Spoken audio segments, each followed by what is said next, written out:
Well, tight supplies ahead of the winter heating oil season are driving oil prices to their highest level in a year. Morgan Downey, as head of trading at Standard Chartered Bank, says prices could head even higher so long as OPEC continues to limit production. He joins us now with more on his oil prices outlook. Morgan, welcome. Hi, Laurie. How are you? So how would you characterize the main driver for oil prices right now? We're hearing about a frigid weather forecast for the winter. OPEC, you've got the declining dollar.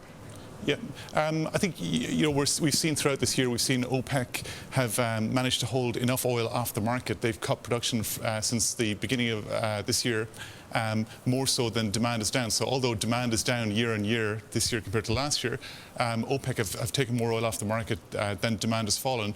And now we're heading into the fourth quarter, which is seasonally, with heating demand and so on, the highest demand quarter of the year. What will OPEC do? Will it increase production, or you just heard our Michael Whitney, our commodities reporter, talk that we're still awash in supply? I don't know if we're awash in supply. I think that the market is balanced to slightly tightening, and that we're seeing inventories globally, stocks of oil going sideways to a little bit lower.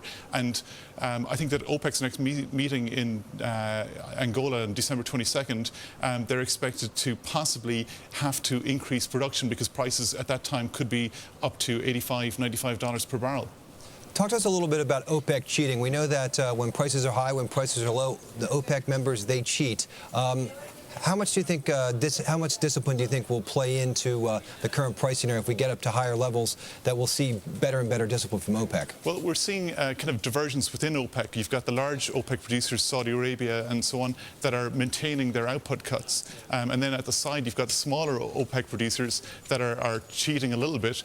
But overall, the amount of production of which they've taken off the market has been sufficient to tighten global oil markets. So although there is cheating, that kind of cheating is kind of factored into the price today. And I don't think you need higher compliance with the current quotas to generate higher prices. I think that the existing quota production level is sufficient to draw prices up to $85, $95 a barrel by the December 22nd meeting in Angola. So that's your forecast? 95 is a top for crude oil right now? Yeah, I think that OPEC, they're not going to allow prices to go into over $100 per barrel, and they have the capacity to increase production. So, it's in their interest not to create another recession. So they want higher prices, but they don't want prices to be too high. What could be bearish for oil prices right now, either fundamentally or technically? You've got, obviously, we're now testing the limits as to whether the consumer, the oil consumer, can tolerate high prices again coming out of this recession. So far, demand, especially in Asia and outside of the OECD countries, in the developing world, has actually been pretty strong. But as we go higher in terms of prices, we're up to close to $80 a barrel today.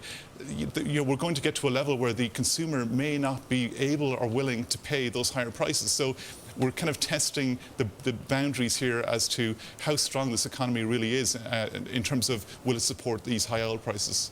How much do you think OECD demand recovery, like a strong recovery, is already priced into this market at these levels? I don't think any OECD demand is priced in at these levels. People are saying that, and I agree, that OECD demand, so demand in the developed parts of the world, the US, Europe and so on, that demand in these regions is actually forecasted to be flat next year compared to this year.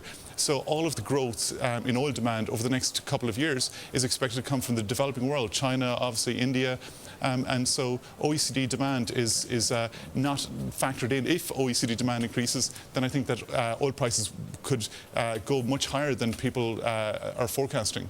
So China is making this huge push for global oil assets to fuel its economy, but it's facing some setbacks in Ghana in particular, where they're losing a fight with ExxonMobil. So how is that going to affect the Chinese demand story? Well, I think that China is trying to source supply around the world.